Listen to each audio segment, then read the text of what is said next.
As you said, it's been many years of working together, and it's always very humbling to get to connect and see some of the initiatives that you're working on. And look, in government we get very busy sometime with a lot of demands, but for Laila I said I will come. The phone can keep ringing, but I'll deal with that later. So that's how our relationship has been.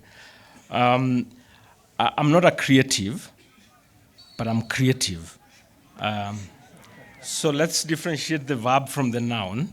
The other day I was doing a small experiment when I was teaching. I used to ask students, how many of you think you're creative? And so it's a question I'm asking to this group on my left. How many of you think you're creative? Okay. Let me ask this side. How many of you think you're creative? Everyone raised their hand. Amazing. So what's the difference? And if we were to define creativity, what would that be? And so it'll be interesting to think about it. But scientifically, we're able to prove that all of you are creative. It's just that maybe you didn't know. And I'll demonstrate in a little while why that's the case. So, chair of the board, Dr. Laila, management, staff, parents, friends of this institution, the graduates, and the many partners that have supported this institution to grow over the last 10 or so years. It's humbling to be here, and I've seen some people in the audience that I also look up to. And so it's energizing to see many people whom we can look up to. So Dr. Laila invited here because maybe she sees me in the context of the Kenya Innovation Agency, or based on some of the relationships that we've had in the past and a couple of things we've done together. And I want to believe that maybe there is something I can say to the audience, and particularly the graduates, that maybe will stick in their minds as we pursue life beyond here. And that can make you a better person, hopefully. And I hope so too. I got to learn a little bit about ADMI, so I'm also not new. I learned about the vision to be a solution provider, particularly in looking at the global tech talent crisis. I understand that you are aiming to build the next generation of digital professionals and creative entrepreneurs. And I like that bit, which means it's not just the technical know-how, but it's also how to commercialize the knowledge that we actually acquire. I learned that over the last 10 or so years, 5,000 plus students have gone through the institution from over 30 countries. And over 3,000 have actually completed formally and been awarded some form of certificate or diploma. That 93 or so of all the alumni of the institution within 6 months of graduation do get some formal employment. And I learned that a full 70% have secured their job or opportunity within the network, the community of ADMI. And that's how powerful that relationship is. I also learned of some amazing projects that you've been involved in, Water to Water, the best acting ensemble in film. I also learned about the best 24-hour film project. And so I did a little bit of background. I also understood about the foundation that is supporting a lot of students to get scholarship, that they may pursue their aspirations. I also learned about the many initiatives and partnerships that the institution has established. And so I felt at home that, this is the kind of institution I want to be a part of and support. Not only in the context of what I do now, but also just as a Kenyan. So what does the Kenya National Innovation Agency do? This was established by an act of parliament as a semi-autonomous government institution headed by a board and competitively recruited CEO and staff to do one thing, to develop and manage a dynamic national innovation system that catalyzes taking ideas to market. So what I wake up every other day to do is to figure out, how do I scout for very promising ideas, and what support mechanism can we provide at national level so that more and more of these ideas can find their way to market, solve challenges in society, create job opportunities, and improve the economy. And that means issues to do with funding, with policy, the incubation hubs, academic programs and how they contribute to the development of the mindsets that will be more and more innovative, critical thinking, problem-based learning, user-centered design, design thinking, some of the language that you are also probably relating with is what I have to try and figure out. How do we strengthen that national innovation system? How do we strengthen the interaction between the key players who make up that system? Be they financiers, be they policymakers, be the academic institution, and so on and so forth.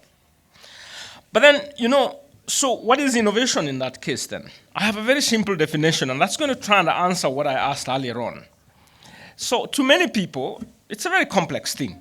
Innovation, you're going to create very sophisticated things. But I have a very simple definition of innovation. It's change that adds value.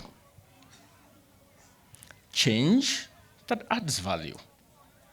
Now, change means, as a scientific person, I would say there is point A and there is point B. So we move.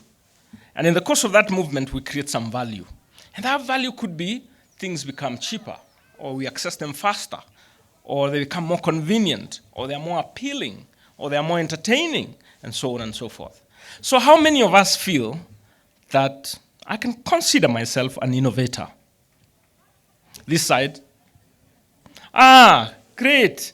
Now my numbers are going up. The singing you did here, the group that I saw some people starting to nod and they were feeling happier. You actually innovated because some people didn't look very excited before you started, and as some went by the time Giuliani was here, everybody was moving up and down. And I was like, well, you're all innovators in one way or another. We've created some value. If it's cooking in the kitchen, you can innovate. If it's the way we organize the bathroom, we can innovate. If it's a question of mobility, how we move or how we dress or how we eat, we can innovate in that area. We can create value by changing things from the way they were. So I had a little bit, the principal talk about the thermometer. You spoke about the thermostat. So I want to relate that to the thermometer because I like that illustration. A thermostat has the attribute of determining the temperature in the environment.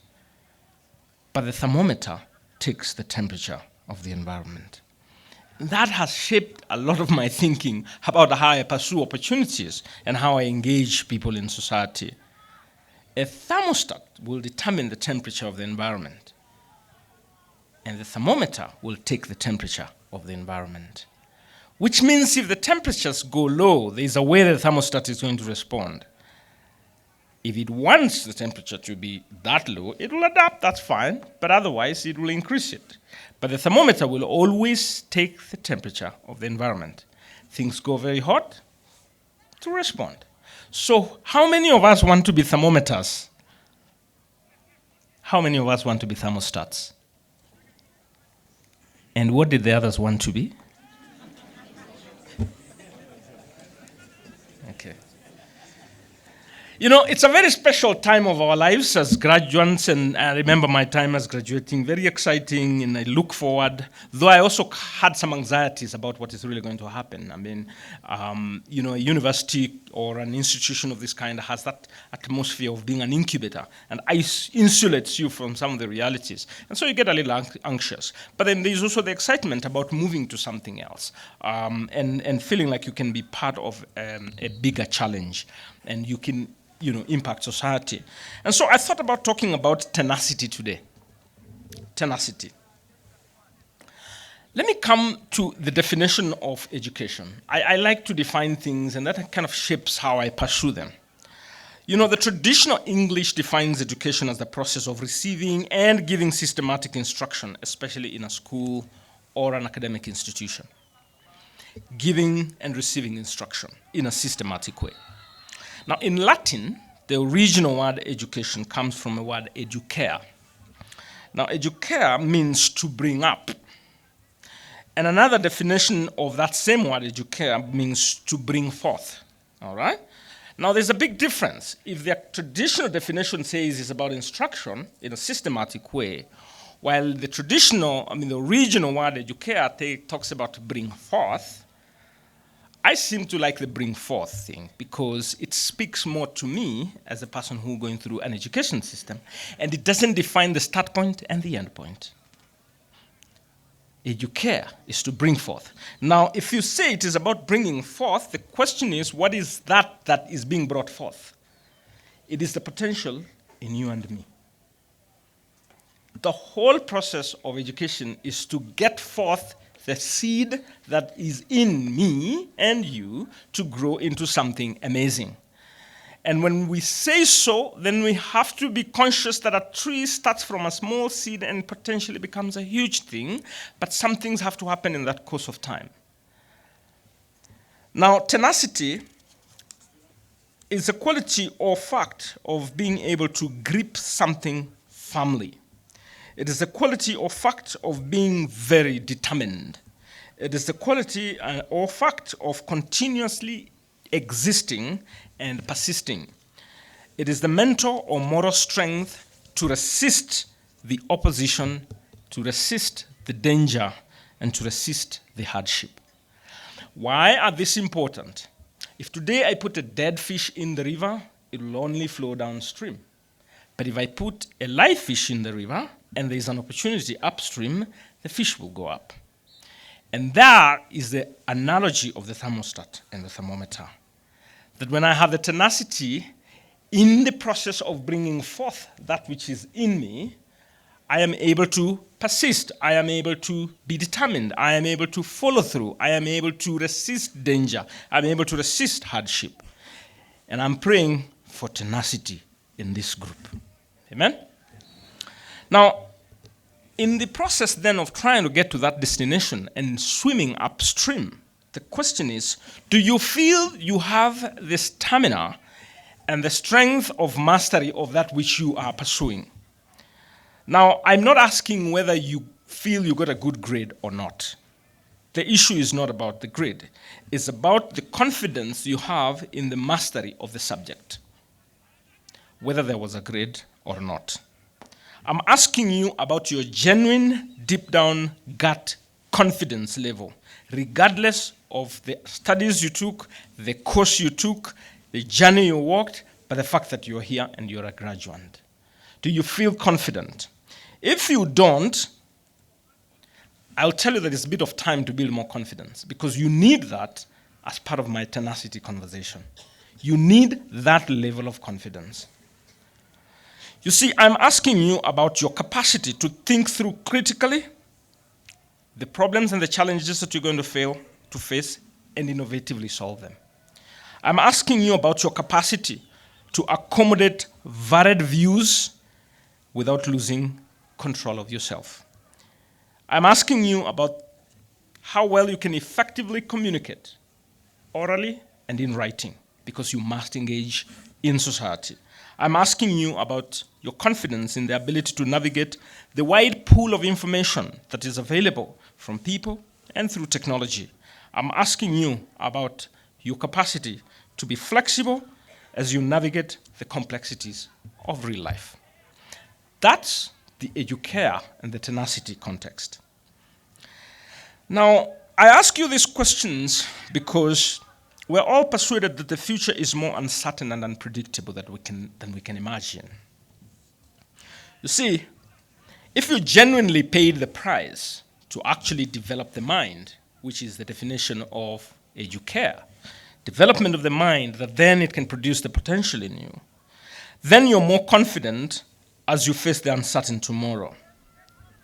And if you didn't pay the price and circumvented the system, I urge you to find a way to pay the price. I'll tell you why I'm saying that. You know, there's always an urgency to succeed. How can I get as much money quickly as possible? And how can I grow very quickly? There's a difference between the social system and the natural system. The development of the mind, which is educare, follows through a natural process. You develop yourself over time, which means it needs time. I cannot plant a seed outside today and expect to reap tomorrow. It'll go through a process.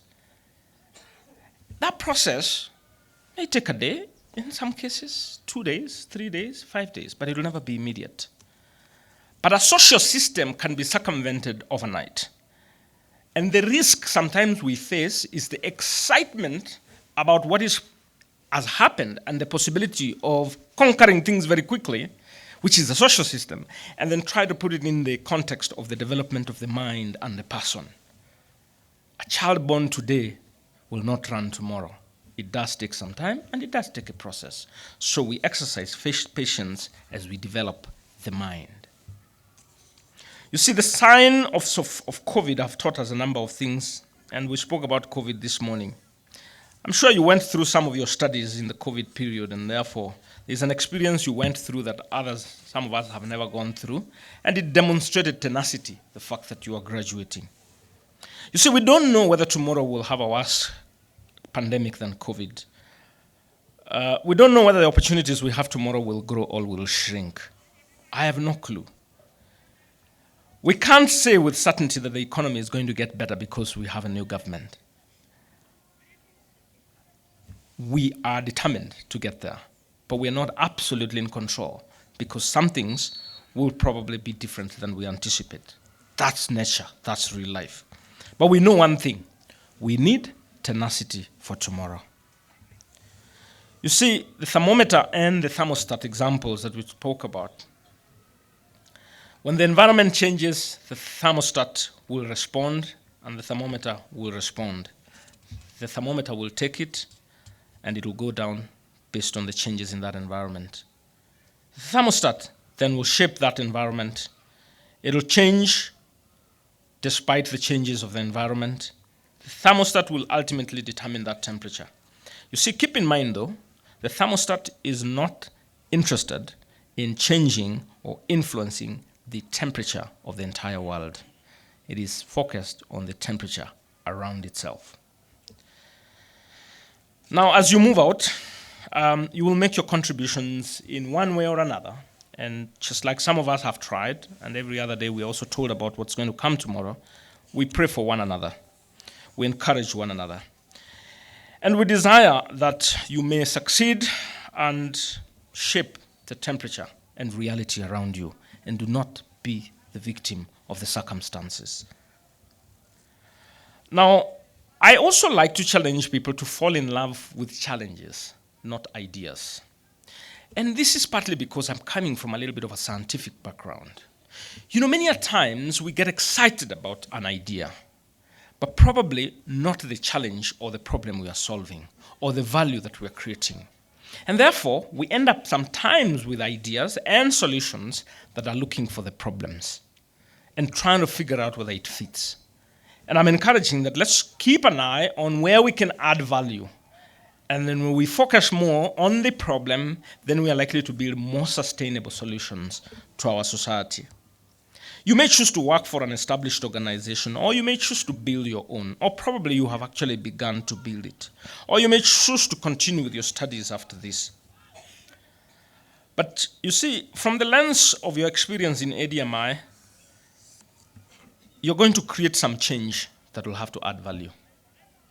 Please, let's not go just like that. Let's aim to add value. Whichever route you take, you need to continue learning and unlearning. That which we know today may probably not be relevant tomorrow. And we probably need to unlearn it, or we need to relearn, or we need to continue learning. And the learning doesn't have to be in a formal setting like a class. It could be through your peers, your experiences, your observations, what you will read, what you will watch, what you will engage. And I pray that we continue to be stronger and stronger problem solvers. Why do I keep talking so much about problem solving capacities? Is that because, you see, if you choose to seek employment somewhere or seek a promotion, the employer or whoever is absorbing you is seeing you as somebody who is going to solve a challenge. Employment is typically about coming to solve a challenge. If I'm hiring someone, I have a problem in my organization and I want somebody to come and solve it. You see, when I take someone, I'm looking at that person as the most appropriate candidate to solve the challenges and create the value that I would like to see and potentially surpass the expectations. So I take a risk. And we hire someone. And my prayer is that you prove that it was not a bad decision. And the more you can demonstrate your ability to create teams and work in teams and build contributions and handle complexity and communicate effectively, take initiative, creatively think through problems and create solutions that are sustainable, direct yourself more effectively, analyze issues as broadly as you possibly can, the more the employer will see you that the risk was worth it. And if the employment opportunity is solving the problems, then it means that the more complex challenges you can solve and the greater the value you can create, then the more you get compensated, then the more you get rewarded. So you need to brand yourself and build yourself more as a value creator and as a problem solver. I will discourage you from the spirit of entitlement. There's always something that gets mistaken as well. Well, I'll say like, well, look, I just graduated. I think the world owes me something. It probably doesn't work anymore like that. Why? Because the diploma or the degree or the certificate is a measure that gives you entry point. And then your thriving there is a function of how well you will build yourself, create more and more value. If you choose to build a startup or run an enterprise of your own, ADMI was a startup one day or a small initiative at some point in time, my recommendation is that look at the consumer, the person consuming your services, and willing to pay for the services today and tomorrow as your marketing scheme. In other words, it's not how well you think you're creating a solution. It is more and more about the customer willing to come back and pay. That's the marketing scheme. If you thrive in addressing the challenges and creating value for people, then you will always grow your enterprise. Fall in love with problems, not just the ideas. And the better you will be in analyzing and framing the problems, the more likely you will create solutions that society love, and they will be willing to pay more and more for it. You see, in the past, there has been a change of how people used to work and how we work now, and probably how we will work tomorrow. Maybe, Laila, when you graduated, maybe the expectation is that you are going to work from 8 to 5, go to an office, push paper. But probably that's very, very different what it is now. The worker of yesterday will spend a lot of time in the office. That's what the society knew, and the environment was very, very structured.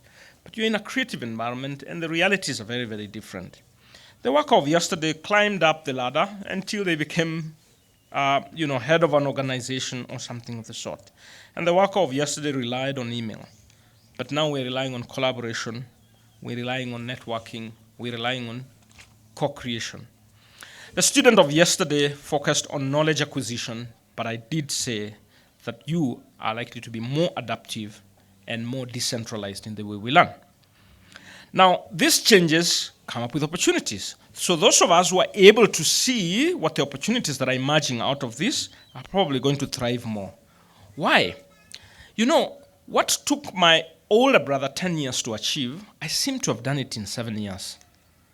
Because of the changes and how I adapted to those changes. I have friends of mine who are more talented and probably more exposed, and they took a shorter time to accomplish the same thing. And when I look at you, I see a huge opportunity of you achieving what I did in 10 years and do it in 3 years. And that's amazing because the environment has shifted and you're able to tap certain opportunities, which was much harder to get. However, there is also an element of caution. There are those of us, my friends, who achieved the same thing I did in 15 years when I did it in 10 years.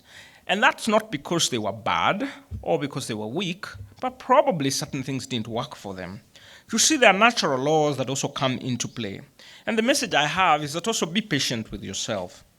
You see, I may be facing certain challenges which are related to my context, my background. It's beyond my control.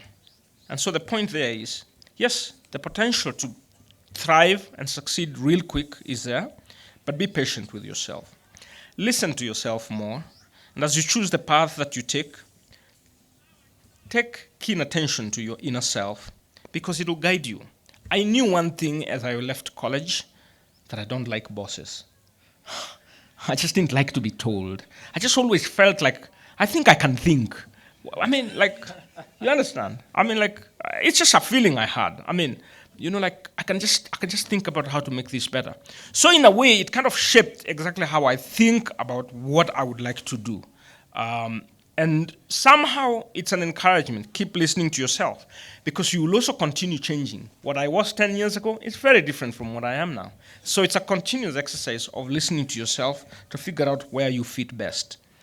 You see, it doesn't have to sound like an amazing thing or a big thing, but you can make something small and it becomes very big. I have a friend of mine who chose to study entomology. And so he became a very, very successful entomologist. I never knew what that was.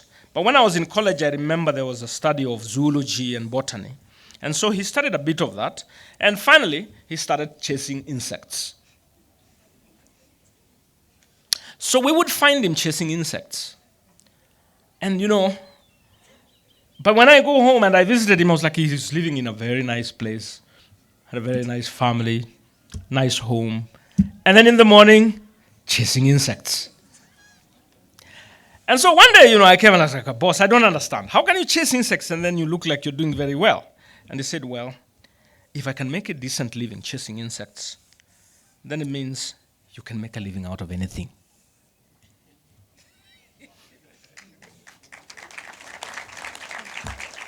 So let nobody tell you that it is superior to be career X than Y. I don't think so. I think, just like this gentleman, if I could make a decent living chasing insects, you can make a decent living out of anything. And that's why it has to do more and more with what you really want to do and why do you want to do it. Now, keep in mind that there will be support around. There are chances that sometimes you'll feel lonely and that you're on your way, on your own. And probably as you move up, you kind of feel like it's a little tougher and you're lonely. But just remember, there's always support around you. People have gone ahead before you. They could be co-workers. They could be funders. They could be donors. They could be family. There are programs in government that are designed specifically to support. Maybe the fact that you don't know what that source is or who to talk to doesn't necessarily mean that the programs don't exist. They do. What you need to do is to develop the ability to look out, access information, engage, persist, seek, knock, and ask. Somehow, you'll get access.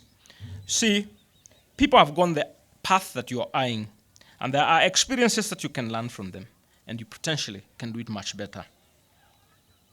Now, finally, I'd like to tell you a little bit about some interesting things that I have seen as we interact in society. The more things change, the more fundamentally they remain the same. It's not going to be really, really strange and different. Fundamentally, they will remain the same. You see, we can get more and more decentralized and work in remote places and work from home, but the values of hard work and principles of taking responsibility will never change. As we set our targets to make some more money than we made yesterday and acquire more skills and grow our careers, never lose of the fact that we have to demonstrate care and love for one another. That will never change. And as we desire and thrive to be satisfied by moving faster, getting more, and probably spending less and less, we shouldn't lose sight of the rule of law and the practice of integrity. As we cultivate the spirit of competition, because we should, but remember, we also have to collaborate. And as we go out targeting to conquer the world with determination and we keep focused on the goal right ahead of us, keep in mind that there is also a side mirror. And the side mirror needs to be clear and clean in order for it to remind you that you have family and friends that you have to demonstrate love. There are siblings and relatives who also look up to you, and you don't exist in isolation. So in a nutshell, we are human and we coexist. And the spirit of Ubuntu that always reminds us that I am because we are we. Now, some practical two examples that I have seen in my life that amuse me. The first one is that you have to appreciate context. And one example that I have is when I went to Nigeria, I spent some few years working on some projects there. And I learned that there's a difference between now and now. I'll say that again. I learned that there's a difference between now and now. So let me illustrate. You see, I met this gentleman, and he was reporting to me. I was supervising a couple of people. And then I told him, can you send for me this document? I need to look at it. And he said, I'll bring it now. Then about an hour later, he hadn't come.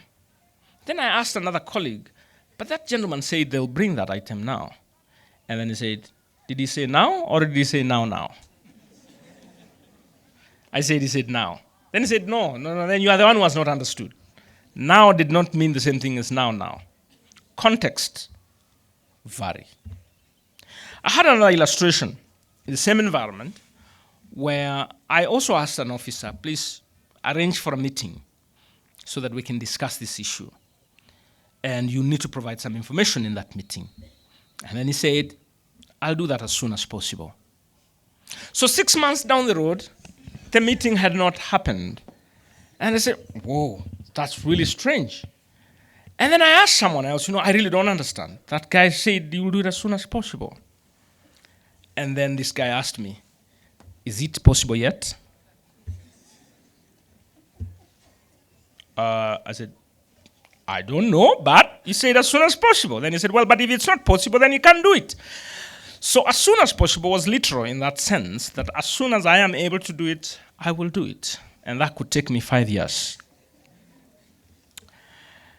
Please be sensitive to the context as you go out, because you have to be alert to the environment, which then shapes how you interact. Otherwise, you can fail to be effective. A friend of mine also went to France, in Paris, and he was carrying the map of Nairobi. And so he was looking for the parliament in France, Paris rather. And he worked very hard. I mean, he was reading the map. He was meticulous. He woke up early in the morning, and he was persistently following the map. Determined guy, hardworking guy. But he never got the parliament. Not because he wasn't hardworking, and not because he wasn't really keenly reading his map. He just had the wrong map. My prayer for you is that get the right map, and we'll be fine. God bless you.